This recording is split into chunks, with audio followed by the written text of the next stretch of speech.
నమస్కారం, welcome to Suman TV.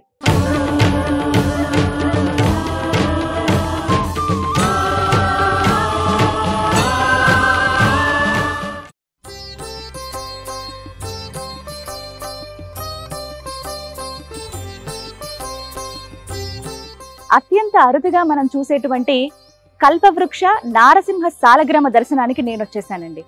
ఈ సాలగ్రామం ప్రత్యేకత ఏంటో తెలుసా? ఇప్పుడు మనం చూడబోయేది స్వయంగా ఆ నరసింహస్వామి వారి అత్యుత్తమ భక్తుడైనటువంటి ఒక వైష్ణవోత్తముడికి ప్రసాదంగా ఇచ్చారండి. ఇదే నా రూపం, నువ్వు ఇదే పూజించుకో అని చెప్పి. నిజంగా ఎంతటి మహద్భాగ్యమో కదా.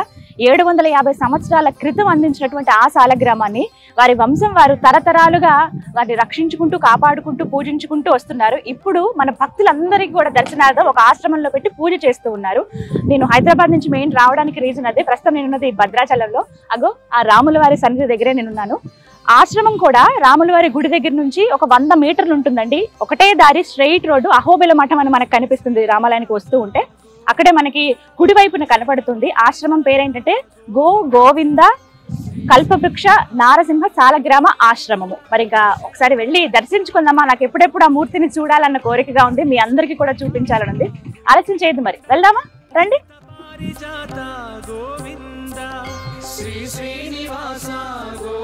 సీతారామ లక్ష్మణులు నడయాడిన ప్రాంతం ఇదంతా కూడా. బ్రహ్మాది సేవిత గోవింద బ్రహ్మాండ నాయక గోవింద. ఇలా మనం ఆలయం దగ్గర నుంచి అలా కొంచెం ముందుకు వస్తేనండి, ఇదిగోనండి ఇదే ఆశ్రమం. కోరిన కోరికలు తీర్చే గోవింద కల్పవృక్ష నారసింహ సాలగ్రామ ఆశ్రమం.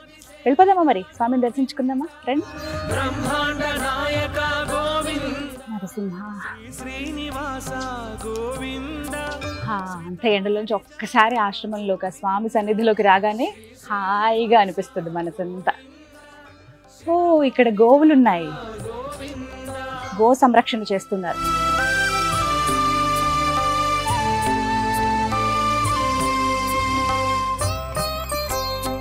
ఇక్కడ ప్రత్యేకమైనది గోవుకి అలాగే ఆ గోవిందుడికి ఒకేసారి ప్రదక్షిణ చేయొచ్చు, అలాగే దండం కూడా పెట్టుకోవచ్చు. ఒకే సన్నిధిలో ఉన్నారనమాట. సాధారణంగా మనం గోశాల ఎక్కడో పక్కన ఉండడం చూస్తాం, కానీ ఇక్కడ స్వామి పక్కగానే ఉంటాయన్నమాట, వేరే ఎక్కడో దూరంగా కాదు. ఎన్ని గోవులు ఉన్నాయో వీటికి ప్రతినిత్యం పూజ అవి చేస్తూ ఉంటారు. ఇక్కడ దగ్గర ఒక 18 ఆవుల వరకు ఉన్నాయండి. వీళ్ళు మొత్తం ఈ ఆశ్రమం తరపున ఒక 75 ఆవుల్ని వాళ్ళు సంరక్షిస్తూ ఉన్నారు. అవన్నీ కూడా వివిధ ఊర్లలో ఉన్నాయి. చిన్న చిన్న అంటే కొండ ప్రాంతంలో ఉండే ఏవైతే ఊర్లు ఉన్నాయో అక్కడ ఆలయాలు నిర్మించి కృష్ణ చైతన్య గారు అక్కడ కొన్ని ఆవులను అక్కడ పెట్టి అక్కడ వాటి సంరక్షణ చూపిస్తున్నారు అనమాట. వాళ్ళు అక్కడ చక్కగా చూసుకుంటున్నారు ఆవులు. ఇక్కడ ఎంత బుజ్జిగా చిన్న చిన్నవి భలే ఉన్నాయి చూడండి. అంటే ఇక్కడ చూసారా గరుకు స్తంభాలు ఇవన్నీ కూడా. ఎప్పుడైతే ఈ ఆవులు వచ్చి ఆ గంగడోళ్ళు అవన్నీ వాటికి ఇట్లా రుద్దుకుంటాయోనండి, మన ఏవైనా సరే మనం సంతోషంగా మన జీవనం ఉండాలంటే ఒక మాట చెప్తూ ఉంటారు, పితృదోషాలు ఏవి ఎవరి జీవితంలో ఉండకూడదు. అవి ఉంటే అవి అంటే ఎన్నో రకాల బాధలకు మనం లోనవుతూ ఉంటాం, తరతరాలుగా ఆ శాపం ఉంటుందని అంటారు. అలా పితృదోషాలు పోవాలి అని అంటే గనక ఇలా గోవులు ఉన్న దగ్గర ఈ గరుకు స్తంభాలని వాళ్ళు ఇస్తూ ఉంటారు అనమాట.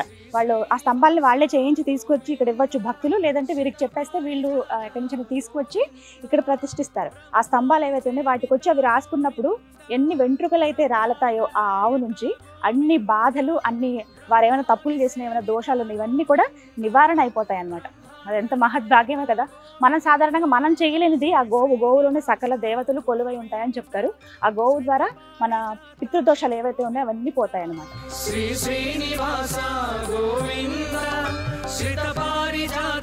ఈ ఆలయంలో ప్రత్యేకమే స్వామివారండి. సాలగ్రామం మనం సాధారణంగా చూస్తాం, కానీ ఇక్కడ కల్పవృక్ష నారసింహ సాలగ్రామం అనమాట. స్వయంగా ఆ స్వామి వారే భక్తులను అనుగ్రహించి ఇచ్చారని చెప్పాను కదా. వాటికి సంబంధించిన చరిత్ర ఇక్కడ మనం ఈ ఫ్లెక్సీ లాగా ఏర్పాటు చేశారు, ఇక్కడ చూడొచ్చు. ప్రస్తుతం ఎవరైతే కృష్ణ చైతన్య గురువు గారు ఉన్నారో వారు 9వ తరం అనమాట. అంటే వీరి వంశానికి సంబంధించిన ఆయనే రంగాచార్య అనేటువంటి ఒక గొప్ప వైష్ణవ భక్తుడు. వారు ఆ నారసింహుడిని ఎప్పుడు కొలుస్తూ ఉండేవారు. వారికి 98 సంవత్సరాలు దాదాపుగా వచ్చేసాయి. ఆయనకు ఒకటే కోరిక, నీ దర్శనం ఎప్పుడయ్యా అని చెప్పి చాలా ఆయన వేచి చూసేవారట. ఎంత భక్తుడినే నీకు, ఎంత నేను నిన్ను పూజిస్తానే, కనీసం నాకు దర్శనం ఇవ్వవా అని చెప్పి ఆయన ఎంతో చింతించేవారు. ఎప్పుడూ స్వామిలోనే ఉండేవాళ్ళు. ఇక ఆ స్వామి అలాంటి భక్తులకు అనుగ్రహిస్తారు కదా. ఆయన ఒక్కటే చేశారు, ఆయన ఉన్నారని నిరూపించుకోవటానికో లేకపోతే ఆయన అనుగ్రహం చూపించడానికి ఒక సాలగ్రామాన్ని స్వయంగా, అంటే కల్పవృక్ష సాలగ్రామాన్ని స్వయంగా స్వామివారే రంగాచార్య అనేటువంటి వైష్ణవ భక్తుడికి అందించారనమాట. వారి వంశానికి చెందిన ఆయనే ఇప్పుడు ఈ ఆశ్రమం ఎవరైతే నడిపిస్తున్నారో కృష్ణ చైతన్య గారు, వారు అంటే 9 తరాలుగా అది అలా పూజలు అందుకుంటూ ఉంది ఆ సాలగ్రామం. అంటే ఎంతటి విశిష్టమో చూడండి. అది సంవత్సరాలు కూడా 750 సంవత్సరాలు అనమాట. వాటికి సంబంధించిన చరిత్ర అంతా కూడా ఇక్కడ ఉంది. నిజంగా విన్నప్పుడే మనకి ఒళ్ళు గగురు పొడుస్తుందండి అలాంటివి. అంటే స్వామివారే స్వయంగా ఇవ్వటము, అంటే ఆ సాలగ్రామం చూసినా కూడా అత్యంత పుణ్యప్రదం అని చెప్తారు. అది తలుచుకున్నా, మాట్లాడిన వాటి గురించి దర్శనం చేసుకున్నా ఎంతో పుణ్యం. అటువంటి సాలగ్రామాన్ని ఇవాళ మనం చూడబోతున్నాం. మరి ఇంకా ఆలస్యం ఎందుకు, వెళ్ళి దర్శనం చేసుకుందామా, రండి. ఆ దివ్యమూర్తిని దర్శించుకునే ముందు నాకు ఇక్కడ ఇంకొక విశేషం కనిపించింది. ఖచ్చితంగా మీతో ఈ విషయం చెప్పాలి. నేను ముందుగా అడిగాను, ఒక శిల కనిపిస్తుంది ఇక్కడ, ఆ శిలకి ఈ విధంగా పూజ చేశారేంటి, పూలమాల వేశారు, ఒక సింహాసనం లాగా, అంటే ఒక మండపంలో కూర్చోబెట్టారని అడిగితే ఇది శిల కాదు, స్వయంగా ఆంజనేయ స్వామి వారే అన్నారండి. ఆశ్చర్యం అనిపించింది. ఏమిటని అడిగితే ఈ ఆశ్రమ నిర్మాణం అప్పుడు ఏవైతే కింద పునాది వేస్తారో అప్పుడు ఈ శిల ఏదైతే ఉందో ఈ రాయి ఉంటే అడ్డంగా ఉందని చెప్పి పక్కన వేసేసారంట. అలా ఒక 10 సార్లు వేసుంటారు. అయినా మళ్ళీ శిల రావటము, మళ్ళీ ఏదో పనికి కనిపించడము, ఇదేంటి ఎన్నిసార్లు మనం పక్కన పడేసినా మళ్ళీ మళ్ళీ కనపడుతుందని ఆశ్చర్యపడితే ఎవరైతే ఒక గురువు గారు ఒకరు ఈ ఆశ్రమాన్ని సందర్శించడానికి వచ్చినప్పుడు అప్పుడు చెప్పారట, ఒకసారి తీక్షణంతో స్వామిని తలుచుకుని చూడండి, స్వయంగా ఆంజనేయ స్వామి వారి ఆ శిల. ఇక్కడ మీరేమో నరసింహ స్వామి వారిని ప్రతిష్ఠించి ఇక్కడ పూజ చేద్దామని అనుకుంటున్నారు, ప్రత్యేకించి సాలగ్రామ రూపంలో ఉన్నటువంటి ఆ నరసింహుని పూజ చేస్తున్నారు. క్షేత్రపాలకుడిగా హనుమంతుల వారే ముందుగానే వచ్చేసి ఇక్కడ ఉన్నారు, మీరు వెళ్ళమంటే వెళ్ళరు, కావాలంటే చూడండి అని చెప్పి పుణ్య జలాలతో ఆ మొత్తం నీళ్ళని తీసుకొచ్చి ఇక్కడ అభిషేకం చేస్తే స్వామివారి రూపం అలా ప్రస్ఫుటమైందనమాట. మనకు కూడా కనిపిస్తుంది. ఒక్కసారి క్లోజ్ లో మీరు చూడండి. ఇగో స్వామివారి ముఖం ఇదంతా కూడా, ఇగో ఇది మూతి భాగం, ఇగో ఈ పైన ఇదంతా కూడా తల, ఇది కళ్ళు లాగా. నిజంగా మనసు పెట్టి చూస్తే ఖచ్చితంగా అది తెలుస్తుందండి. నాకైతే ఈ మూతి, ఈ షేప్ ఇలాగా ఉంటుంది కదా హనుమంతుల వారికి, అది కనపడుతుంది. అంటే స్వామి అక్కడ ఉండే ముందే, ఆయన ఎప్పుడు ఆయన బంటే కదా, ఆయన ఎప్పుడు ఉంటే ముందుగానే వచ్చి కూర్చుండిపోతారు కదా. క్షేత్రపాలకుడిగా ఈ స్థలంలో ఆయన ఉన్నారు అనడానికి ఇది నిదర్శనం అనమాట. స్వామిని దర్శించుకునే ముందే మనం ఇక్కడ హనుమంతుల వారికి దర్శనం చేసుకోవచ్చు. శ్రీనివాస గోవింద శ్రీత పారిజాత గోవింద. ఇక ఎప్పుడెప్పుడా చూద్దామని ఉంది కదా. నాకు కూడా మీలాగే మీ అందరికి కూడా దర్శన భాగ్యం కలగాలి. చాలా చాలా శక్తివంతమైనటువంటి సాలగ్రామం అండి. వెళ్ళి చూద్దాం రండి. నమో నారసింహ ఉగ్రం వీరం మహావిష్ణుం జ్వలంతం సర్వతోముఖం నృసింహం భీషణం భద్రం మృత్యుం నమామి. శ్రీ శ్రీనివాస గోవింద శ్రీత పారిజాత గోవింద. ఎంత చక్కగా ఉన్నారో తెలుసా స్వామి. అలా ఆయన వచ్చి అలా కూర్చున్నారేమో ఆ లక్ష్మీదేవి సమేతంగా అనిపిస్తుంది. నిత్య కళ్యాణం పచ్చతోరణం కదా ఎప్పుడు ఆ స్వామివారికి. తెల్ల వస్త్రాల్లో పెళ్ళికొడుకు పెళ్ళికూతురులా కనిపిస్తున్నారు. ఎంత బాగుందో. ఒక సింహాసనంలో వారిద్దరు అలా కూర్చున్నారు. విగ్రహాలు కూడా ఎంత కళతో ఉట్టిపడుతున్నాయో చూడండి అమ్మవారికి అని. మీకు క్లోజ్లో నేను చూపిస్తాను. నిజంగా ఎంతటి అదృష్టమో ఇలాంటి ప్రాంతాలకు రావటం. పూలమాలలతో అందంగా అలంకరించారు. సింపుల్గా కనబడుతున్నారు కానీ చాలా దివ్యంగా ఉన్నాయి విగ్రహాలు అన్నీ కూడాను. అసలు ప్రత్యేకమే స్వామివారు అందించినటువంటి ఆ సాలగ్రామం కదా. కొంచెం ముందుకు వెళ్ళి చూద్దాం రండి. స్వామివారి పాదాలు. గురువు గారు కృష్ణ చైతన్య గారు ఇక్కడే ఉన్నారు. ఈ ఆశ్రమాన్ని అంతా నడిపిస్తున్నది వీరేనండి. ఎంతో కష్టంతో కూడుకున్నా కూడా వారు ఒక బాధ్యతగా స్వీకరించారు. ఇది ఎంతటి చక్కటి కార్యం అంటే ఇది. ఓవైపు గోవుల్ని సంరక్షిస్తున్నారు, మరోవైపు వారి వంశానికి సంబంధించింది ఇది. ఎందుకంటే రంగాచార్యులు గారు ఎవరైతే ఉన్నారో వారు వీరి వంశం వారంటే వారి 9వ తరం అనమాట. ప్రస్తుతం మనం కృష్ణ చైతన్య గారిని చూడటం 750 సంవత్సరాల క్రితం స్వామివారు స్వయంగా అందించినటువంటి సాలగ్రామాన్ని కేవలం వారి ఇంట్లో ఉంచుకుని వారే పూజించుకుని ఆ ఫలితాలు వారు తీసుకోకుండా ప్రపంచం అంతా కూడా తెలియాలి, స్వామివారి అనుగ్రహం అందరిపైన ఉండాలనే ఉద్దేశంతో ఇలా ఒక ఆశ్రమాన్ని ఏర్పాటు చేసి స్వామివారిని స్వయంగా తీసుకొచ్చి ఇక్కడ పెట్టి పూజ చేస్తున్నారు ప్రతి నిత్యం కూడా. ఇదే ఇక్కడ ప్రత్యేకం. కల్పవృక్షం అంటే ఏది అడిగినా అది ఇస్తుంది, ఏదంటే అది కావాల్సి మనకి చేతిలోకి వచ్చేస్తుంది అని అంటారు కదా, అనుగ్రహిస్తుంది అంటారు కదా. ఆ విధంగానే ఇక్కడికి వచ్చిన భక్తులు కూడా అనుగ్రహిస్తారు. స్వామి ఇక్కడ ముడుపులు చాలా ప్రత్యేకం అని చెప్తారు కదా. అవునండి. మరి వాటి విశిష్టత అంటే చాలా ముడుపులు నేను చూస్తాను. అక్కడ స్తంభానికి కట్టారు కొన్ని ఇక్కడ స్వామివారి పక్కగా ముడుపులు చూస్తున్నాను. ఏమిటండి ఇవి? అంటే ఇక్కడ ముడుపు చాలా ప్రత్యేకమైనటువంటిదమ్మా. కోరి కొలిస్తే మనం ముడుపు కట్టి స్వామివారికి గోమాతకి కలిపి ప్రదక్షిణ చేస్తే తప్పనిసరిగా ధర్మబద్ధమైనటువంటి సంకల్పం అతి తొందరలోనే నెరవేరుతుంది అని చెప్పి ఇక్కడ నమ్మకం అమ్మ. కొన్ని వందల వేల మంది ప్రతినిత్యం కూడా స్వామివారిని దర్శించి ముడుపులు కడుతుంటారు. మరి నేను కూడా సంకల్పం చేసుకుని కట్టచ్చా? ఖచ్చితంగా తప్పకుండా కట్టండి. అనతి కాలంలోనే ఆ సంకల్పం నెరవేరుతుంది.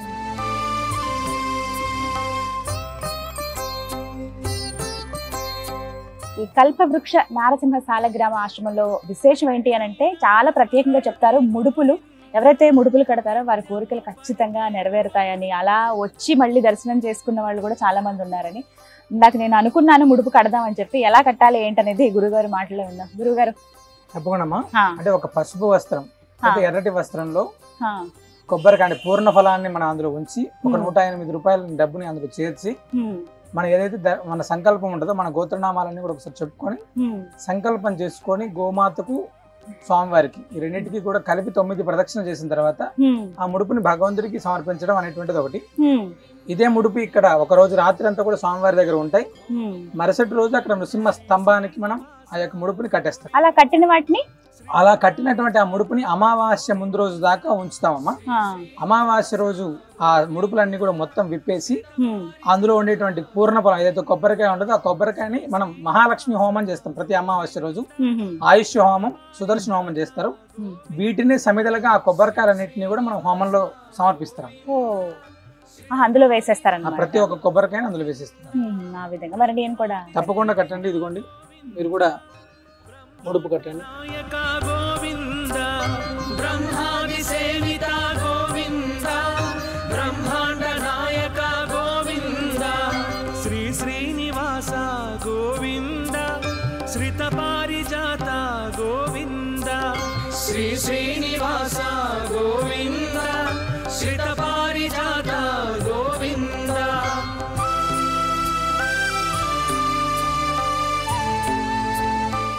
ముడుపు కట్టిన తర్వాత అసలు మీ సంకల్పం ఏదైతే ఉందో ఒకసారి అదంతా కూడా ప్రశాంతంగా ఒకసారి స్వామివారికి అంటే భగవంతుణ్ణి మీ హృదయంలో నింపుకొని ఆ సంకల్పం చేసుకోండి. తర్వాత ప్రదక్షిణ చేయాలి. 9 ప్రదక్షిణ చేయాలి. తర్వాత తీసుకొచ్చి స్వామివారికి సమర్పించాలి.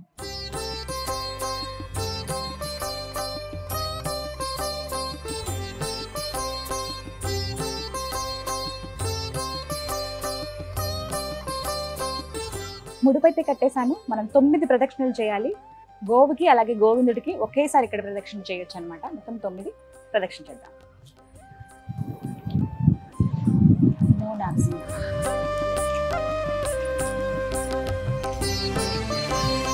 గోవింద గోవింద గోవింద గోవింద శ్రీ శ్రీనివాస గోవింద శ్రిత పారిజాత గోవింద శ్రీ శ్రీనివాస గోవింద శ్రిత పారిజాత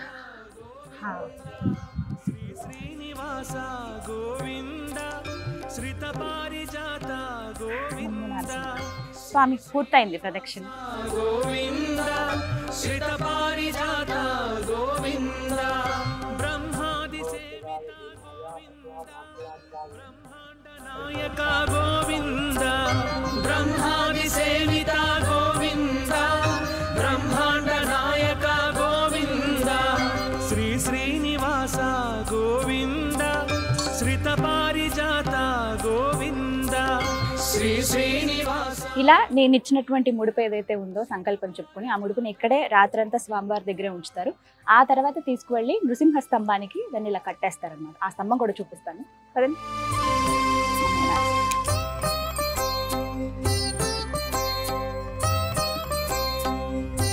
ఇది కూడా ఇక్కడే ఉంది నృసింహ స్తంభం. ఏదైతే సంకల్పం చెప్పుకుని స్వామివారికి మనం ముడుపు సమర్పించాం కదా, ఆ ముడుపు ఒక రోజు రాత్రంతా అక్కడ స్వామివారి దగ్గరే ఉంచుతారు. ఆ తర్వాత తీసుకొచ్చి గురువు గారులే ఇక్కడ ఇలా కట్టేస్తారనమాట. మొత్తం ఇక్కడ తాళ్ళలా ఉన్నాయి కదా, వాటికి మన ముడుపుల్ని ఇక్కడ కడతారనమాట. ఇలా వీటిని అమావాస్య ముందు రోజు వరకు ఇక్కడే ఉంచుతారు. ఇలా ఉంచిన వీటిని అమావాస్య రోజున మహాలక్ష్మి హోమం నిర్వహిస్తారండి. అంటే ఆ హోమం ప్రత్యేకత ఏమిటంటే, ఎవరైతే కొన్ని బాధలతో ఉంటారో, ఎవరికైతే కష్టాలతో బాధపడుతూ ఉంటారో వాళ్ళకి నివారణార్థం ఆ హోమాలు చేస్తూ ఉంటారనమాట. ప్రత్యేకంగా ఈ ఆశ్రమంలో ఆ హోమాలు చేస్తారు. ఇదిగో హోమగుండం. ఇక్కడ ఉన్నటువంటి ఆ కొబ్బరికాయలు, ఆ ముడుపులు ఏవైతే ఉన్నాయో అవన్నీ తీసేస్తారు. తీసి ఆ కొబ్బరికాయ ఏదైతే ద్రవ్యం ఉంటుందో, ఆవు నెయ్యి, అదంతా తీసుకొచ్చి ఇక్కడ వేసేస్తారనమాట. అందులో మనం డబ్బులు కూడా పెట్టాం కదా, ఆ డబ్బులు మాత్రం గో సంరక్షణలో గోవుకు ఆహారంగా అవి అక్కడ వినియోగిస్తారనమాట. మనం పెట్టినటువంటి ఆ 108 రూపాయలు అంతే పెట్టాలి. మామూలుగా అయితే 108 రూపాయలు పెట్టవచ్చు. ఇక మన స్తోమత, మన శక్తి బట్టి పెట్టవచ్చు. మామూలుగా అయితే 108 రూపాయలు పెట్టి ఒక కొబ్బరికాయ పెట్టి పసుపు లేదా ఎరుపు రంగు క్లాత్లో మనం అలా చుట్టి కట్టాం కదా ముడుపు, అది ఇలాగా అమావాస్య రోజు హోమంలో వేసేస్తారనమాట. అంటే మనమే సమర్పించినట్టుగా స్వామివారికి ఆ రోజు మనం ఉన్నా లేకపోయినా మన కట్టిన ముడుపు మాత్రం హోమంలోకి వెళ్ళిపోతుంది అనమాట. ఇక్కడే హోమాన్ని నిర్వహించేది. నమో నారసింహ. చూసారా ఎంతమంది భక్తులు వస్తున్నారో, ఇలా ఎక్కడెక్కడి నుంచోనండి, దేశ విదేశాల నుంచి వస్తారు.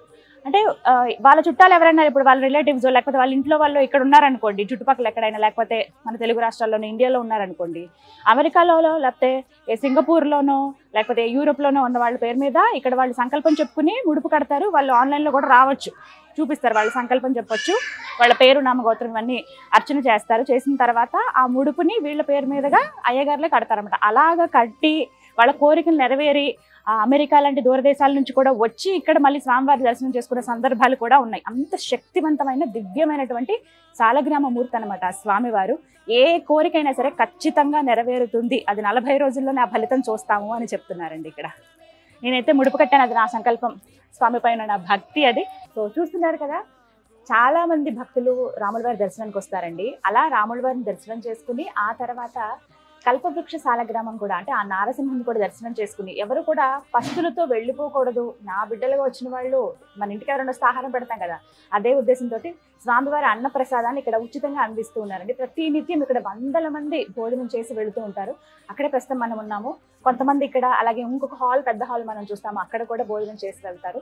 ఎవరికి లేదు అనకుండా ఇక్కడ ఆహారం ఉంటుందన్నమాట. ఎప్పుడు వస్తూనే ఉంటారు భక్తులు, పెడుతూనే ఉంటారు. అంటే కల్పవృక్షం ఆ పేరులోనే ఉంది కదా, ఎవరికి లేదు అని చెప్పకుండా అందరికి ఆహారం పెడుతూ ఉంటారనమాట. అయితే కృష్ణ చైతన్య గారి ఆలోచన ఏంటంటే, వచ్చిన వాళ్ళ ఆహారం అంటే ఆ ప్రసాదంగా స్వీకరించాలి స్వామిని, మళ్ళీ మళ్ళీ ఆ స్వామిని తలుచుకుని రావాలి, వారి దర్శనం చేసుకోవాలనే ఉద్దేశం అనమాట. అందరూ సుభిక్షంగా ఉండాలనే ఉద్దేశంతో వీళ్ళందరూ కూడా ఎక్కడెక్కడి నుంచో వచ్చిన వాళ్ళు. సో నేను కూడా కాసేపు అంటే అందులో ఆ కార్యక్రమంలో భాగం అవుతాను, నేను కూడా కొంచెం వడ్డిద్దామనే ఆలోచన ఉంది నాకు. ఇక్కడ లోపల మనం తింటున్నారు కదా, వాళ్ళని ఇబ్బంది పెట్టద్దు, కొంచెం వడ్డించేసి మిగతా విషయాలు మనం బయటకు వచ్చి మాట్లాడుకుందాం.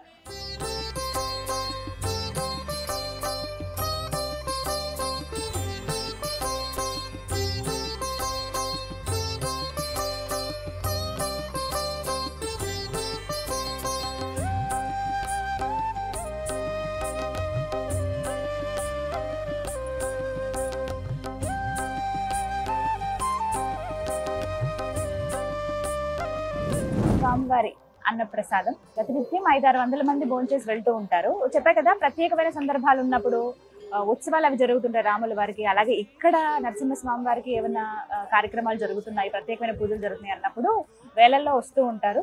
ఇలాగే ప్రతినిత్యం ఇలాగ ఒక స్వీట్, స్వామివారికి మధురం అంటే చాలా ఇష్టం కదా, పరమాన్నం, పులిహోర, ఒక పచ్చడి, ఇదిగోండి అప్పడం, అన్నం, పప్పు, కూర అన్నీ ఉంటాయన్నమాట. చక్కగా కమ్మగా మన కడుపు నింపి పంపిస్తాడనమాట ఆ స్వామి. ఇగో ఇక నా ముందు కూడా ఉంది ఆ స్వామివారి ప్రసాదం. ఇంకా ఆలస్యం ఎందుకు, ప్రసాదం స్వీకరిద్దాం.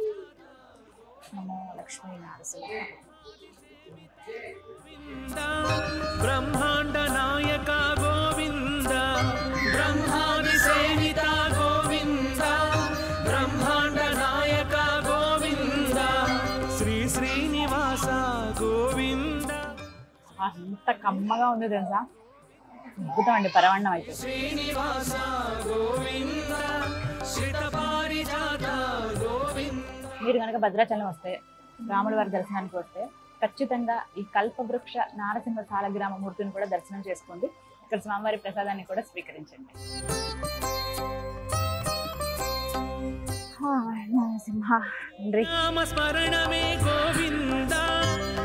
తనకి మన దర్శనం అయితే అయిపోయింది.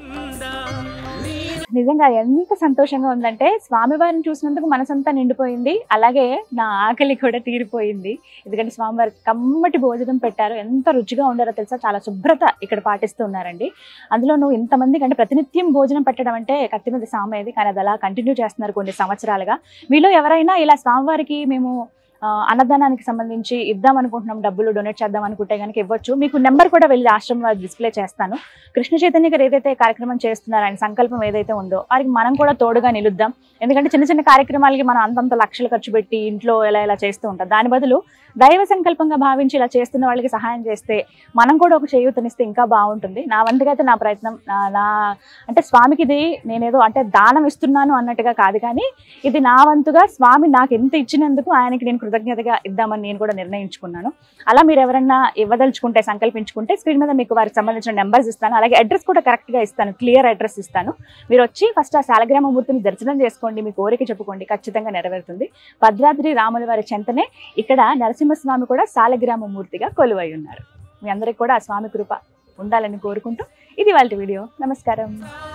బ్రహ్మాండ నాయక గోవింద శ్రీ శ్రీ